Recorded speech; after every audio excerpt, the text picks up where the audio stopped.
নমস্কাৰ আপোনালোক সকলোকে পুনৰবাৰ আপোন নিউজৰ অন্য এটা ভিডিঅ'লৈ স্বাগতম জনাইছো। বিহু গ'ল, এতিয়া কাম বনত লাগিবলৈ হ'ল আৰু বিহু যোৱা নাই, গোটেই বহাগৰ মাহটোই বিহু থাকে, কিন্তু তথাপিও গোটেই বহাগৰ মাহটো বিহু বুলি আৰু কাম বন এৰিলেতো নহ'ব, হয় নহয়?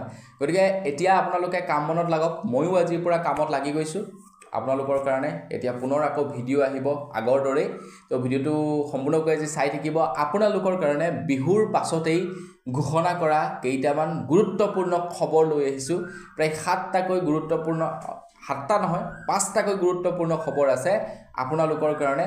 তো ভিডিঅ'টো প্ৰথমৰ পৰা শেষলৈকে চাই থাকিব।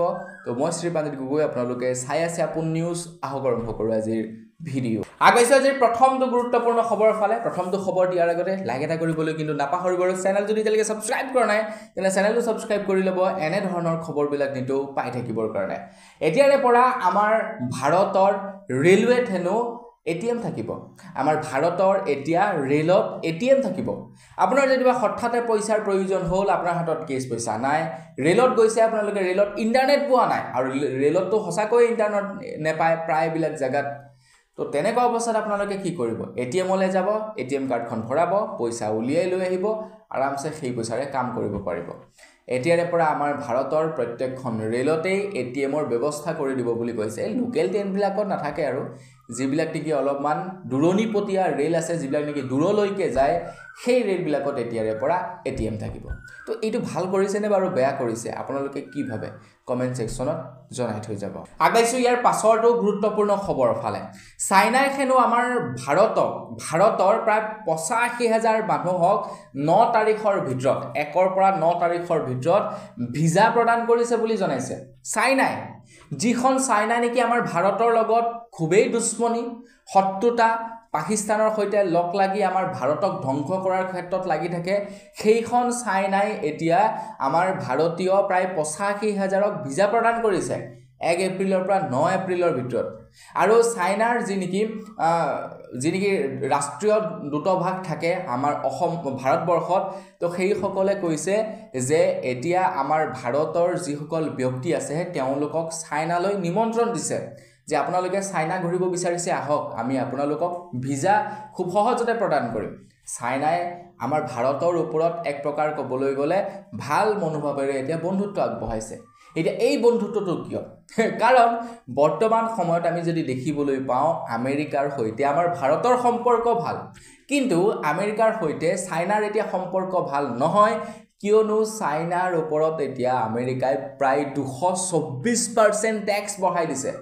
224% টেক্স, মানে ইমাজিন কৰিব নোৱাৰে আপোনালোকে এতিয়া চাইনাৰ বস্তুবিলাক কিমান দাম বাঢ়ি যাব। আমেৰিকাত চাইনাৰ বস্তুবিলাক কিমান দাম বাঢ়িব আপোনালোকে ইমাজিন কৰিব নোৱাৰে। 10 টকাৰ বস্তুটো গৈ আপোনাৰ প্ৰায় 40 টকা 50 টকা হয়, তাতকৈ বেছি হৈ যাব, মানে ইমানেই হাই দাম হ'ব।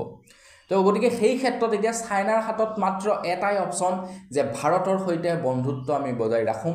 কাৰণ ভাৰতবৰ্ষখন এনে এখন দেশ, যিখন দেশ জনসংখ্যাৰ ভিত্তিত যদি চাবলৈ যাওঁ দ্বিতীয়খন বৃহৎ ৰাষ্ট্ৰ, আৰু তাৰ লগতে আমাৰ ভাৰতবৰ্ষত আটাইতকৈ বেছি ইলেক্ট্ৰনিক সামগ্ৰীৰ কনজিউম হয়। গতিকে চাইনাই যদিহে ভাৰতৰ লগত সম্পৰ্ক নকৰে, এতিয়া চাইনাৰ মানে ৰক্ষা নাই, আৰু সেইবাবে এতিয়া চাইনাই ভাৰতৰ সৈতে সম্পৰ্ক কৰিছে। আগবাইছোঁ ইয়াৰ পাছৰটো গুৰুত্বপূৰ্ণ খবৰ ফালে। ইয়াৰ পাছৰ গুৰুত্বপূৰ্ণ খবৰটো ওলাইছে ৱাকফ সংশোধনী বিধেয়কৰ ওপৰত। যোৱাকালি ৱাকফ সংশোধনী বিধেয়কৰ ওপৰত শুনানি আছিলে, কিন্তু শুনানি জাৰি কৰা নহ'ল। আজি শুনানি জাৰি কৰা হ'ব। এতিয়া কি হয় কি নহয়, মই ভিডিঅ'টো যথেষ্ট আগতীয়াকৈ বনালোঁ কাৰণে আপোনালোকক জনাব পৰা নাই। বাৰু যি কি নহওক, নেক্সট ভিডিঅ'ত জনাই দিম কি হ'ল কি নহ'ল। কিন্তু ৱাকফ সংশোধনী বিধেয়ক অলৰেডি আমাৰ ভাৰতবৰ্ষত গৃহীত হ'ল বুলি ক'ব পাৰি। এতিয়া ৱাকফ সংশোধনী বিধেয়ক গৃহীত হোৱাৰ পাছতেই বহু হিন্দুৰ ঘৰলৈ নটিচ গৈছে তেওঁলোকক ঘৰ খালী কৰিবৰ কাৰণে। কিয়? কাৰণ বহুতো হিন্দু মানুহ আছে যিবিলাক হিন্দু মানুহে ৱাকফৰ প্ৰপাৰ্টিত বহি আছে। এতিয়া কি হ'ব সেইসকল হিন্দুৰ? মানে চৰকাৰে কি কৰিব বিচাৰিছে, ৱাকফৰ যিবিলাক প্ৰপাৰ্টি আছে সেইবিলাক চৰকাৰৰ হাতলৈ আনিব বিচাৰিছে। ৱাকফ বৰ্ডৰ ওচৰত ঢেৰ প্ৰপাৰ্টি আছে, তো সেই প্ৰপাৰ্টিবিলাক এতিয়া আমাৰ চৰকাৰৰ হাতলৈ আনিব বিচাৰিছে, আৰু যাৰ ফলত নেকি বহুতো মুছলমানৰ এতিয়া ঘৰ যাব, কিন্তু তাৰ লগে লগে আকৌ বহুতো হিন্দু মানুহৰো ঘৰ যাব কিয়নো ৱাকফৰ প্ৰপাৰ্টিত বহুতো হিন্দু মানুহ পঢ়ি আছে এতিয়া আপোনালোকে জনাওক যে ৱাকফখন আমাক প্ৰয়োজন নে অপ্ৰয়োজন আগেছি ইয়াৰ পাছৰটো গুৰুত্বপূৰ্ণ খবৰ ফালে ইয়াৰ পাছৰ গুৰুত্বপূৰ্ণ খবৰটো ওলাইছে প্ৰাগজ্যোতিষপুৰ মেডিকেলৰ ওপৰত তো প্ৰাগজ্যোতিষপুৰ মেডিকেলখনক অত্যাধুনিক কৰি তোলা হৈছে য'ত নেকি এতিয়া 600খনৰো অধিক বেড থাকিব বুলি জনাইছে আগষ্ট মাহৰ পৰা ইয়াৰ কাম-কাজ আৰম্ভ হ'ব বুলি জনাইছে মানে অলৰেডি কাম-কাজ চলি আছে মানে কাম-কাজ সম্পূৰ্ণ হ'ব আৰু তাত মানে চিকিৎসাৰ কাম-কাজ আৰম্ভ হ'ব আগষ্ট মাহৰ পৰা আগষ্টৰ 1 তাৰিখৰ পৰা প্ৰাগজ্যোতিষপুৰৰ বাবে এটা বিৰাট ভাল খবৰ ওলাইছে আৰু মানে প্ৰাগজ্যোতিষপুৰ নহয় আৰু মানে অসমবাসীৰ কাৰণে এটা ভাল খবৰ ওলাইছে তো তাৰ লগে লগে অসমৰ মুখ্যমন্ত্ৰী ডক্টৰ হিমন্ত বিশ্ব শৰ্মাদেৱে কৈছে প্ৰাগজ্যোতিষপুৰ মেডিকেল কলেজত অলৰেডি OPDৰ কাম আৰম্ভ হৈ গৈছে OPD দ্বাৰা অলৰেডি ৰোগী চোৱাচিতা কাম আৰম্ভ হৈ গৈছে কিন্তু বেডৰ ব্যৱস্থাটো আগষ্ট মাহৰ 1 তাৰিখৰ পৰা আৰম্ভ কৰা হ'ব আগেছি ইয়াৰ পাছৰটো গুৰুত্বপূৰ্ণ খবৰ ফালে আপোনালোকে যদি পঞ্চায়ত নিৰ্বাচনত বিজেপিক ভোট নিদিয়ে আৰু কেনেবাকৈ যদি বিজেপিৰ প্ৰাৰ্থী জয় নহয় তেনে আপোনালোকে কিন্তু চৰকাৰী আঁচনিৰ সুবিধা লাভ নকৰিব আপোনালোকৰ নাম সিদ্ধা কাটি দিয়া হ'ব চৰকাৰী আঁচনিৰ তালিকাৰ পৰা সঁচা কথা কৈছো এইখাৰ কথা মই কোৱা নাই এইখাৰ কথা কৈছে ডিগবৈৰ বিধায়ক সুৰেন ফুকন ডাঙৰীয়াই কৈছে যে মই সিধা কথা কোৱা মানুহ বিজেপিৰ মানুহ নিজিকিলে আঁচনিৰ পৰা নাম কাটিব ৰাইজক মানে এক প্ৰকাৰ ক'বলৈ গ'লে এইটো হকিয়াই দিছে যে আপোনালোকে বিজেপি প্ৰাৰ্থীক জিকাবই লাগিব পঞ্চায়ত নিৰ্বাচনত আৰু যদি নিজিকায় তেন্তে যিটো মানে ৱাৰ্ডত নিজিকিব সেই ৱাৰ্ডৰ পৰাই চৰকাৰী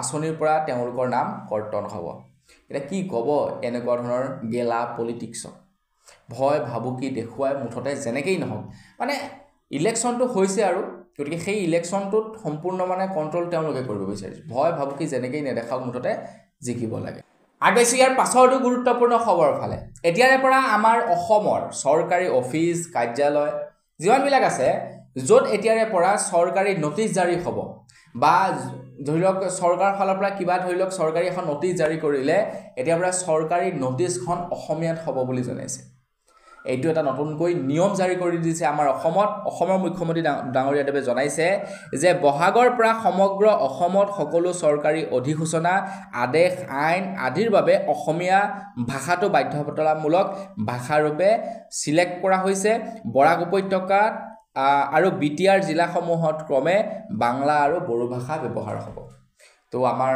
এইফালে মানে তো আমাৰ এইফালে হ'ব আপোনাৰ অসমীয়া ভাষা আৰু বৰাক উপত্যকাত হ'ব মানে ব্ৰহ্মপুত্ৰ উপত্যকাত হ'ব আপোনাৰ অসমীয়া ভাষা আৰু বৰাক উপত্যকাত হ'ব ক্ৰমে বাংলা আৰু বড়ো ভাষা তো কেনেকুৱা পাইছে খবৰটোৰ বিষয়ে জানি লাইক এটা কৰি থৈ যাব আগাইছো একেবাৰে শেষৰটো গুৰুত্বপূৰ্ণ খবৰৰ ফালে অৱশ্যেই এইটো গুৰুত্বপূৰ্ণ নহয় কিন্তু খবৰটো পালো অকণমান ইণ্টাৰেষ্টিং যেন লাগিলে সেইবাবে আপোনালোকক জনাই দিছোঁ পঞ্চায়ত নিৰ্বাচন খবৰ ওলাইছে ধলপুৰৰ পৰা মানে বিহপুৰীয়া ধলপুৰৰ পৰা খবৰ ওলাইছে মানে ধলপুৰৰ পৰা ওলাইছে আমাৰ নিচেই ওচৰৰ পৰা খবৰ ওলাইছে এজন মৃত ব্যক্তিয়ে হেনো এইবাৰ মনোনয়ন পত্ৰ দাখিল কৰিছে মানুহজন জীৱিত কিন্তু কাগজে পত্ৰত তেখেত মৃত এনেকুৱা ধৰণৰ ফিল্ম এখন আছিলে যিখন ফিল্মত দেখি চাইছিলোঁ সেই মানুহজনে মানে পেঞ্চন নাপায় তো পেঞ্চন কিয় নাপায় মানুহজন হেনো মৰিলে কিন্তু মানুহজন জীৱিত আছে যেতিয়া পেঞ্চনৰ কাৰণে এপ্লাই কৰিবলৈ যায় কয় আপুনিতো মৰিলে গতিকে আপুনি পেঞ্চন নাপায় কয় মইতো জিন্দা আছোঁ কয় মই কেনেকৈ মানি ল'ম কাগজততো লিখা আছে মৰা বুলি তো কেনেকুৱা ধৰণৰ ঘটনা হ'ল মানে মানুহ এজনে মনোনয়ন পত্ৰ দিবলৈ গৈছে তেখেত হেনো মৃত তো তেখেতৰ ওপৰত যেতিয়া নেকি মানে কংগ্ৰেছ পাৰ্টীয়ে RTI মাৰিলে তেতিয়া গম পাইছে যে মানুহজন হেনো অলৰেডি মৃত কিন্তু মানুহজন জীৱিত আছে মানে কি হ'ল নাজানো আৰু কিন্তু মানুহজনৰ মানে ডকুমেণ্টত তেখেত হেনো মৃত কিন্তু তেখেতে মনোনয়ন পত্ৰ দাখিল কৰিছে মানে এইবাৰ পঞ্চায়ত নিৰ্বাচনত ঢেৰ বেমেজালি মানে ইলেকশ্যন কমিশনৰ ফালৰ পৰা বেমেজালি বুলি ক'বলৈ যোৱা নাই মানে দলসমূহৰ ফালৰ পৰা ঢেৰ বেমেজালি আনফালে আকৌ কংগ্ৰেছে কি কৰিলে য'ত নেকি আছিলে মহিলাৰ কাৰণে ৰিজাৰ্ভেশ্যন চিট তাত বাবেকে পুৰুষক মনোনয়ন পত্ৰ দি দিলে তাৰপিছত কি হ'ল জিকি থাকিলে বিজেপিয়ে তো এনেকুৱা ধৰণৰ ঢেৰ হৈছে এইবাৰ খেলি মেলি বাৰু যি নহওক আগন্তুক সময়ত ইলেকশ্যন আহি আছে দেখা যাওক কি হয় কি নহয় তো বৰ্তমান অকল বছ আজিৰ ভিডিঅ' জনাবলগীয়া খবৰ ইমানকেইটাই আছিলে যদি ভাল লাগিলে খবৰকেইটাৰ বিষয়ে জানি লাইক এটা কৰি থৈ যাব চেনেল যদি ছাবস্ক্ৰাইব কৰা নাই ছাবস্ক্ৰাইব কৰি ল'ব পুনৰ এটা লগ পোৱাৰ ভিডিঅ' আমি কিছু ধন্যবাদ জয়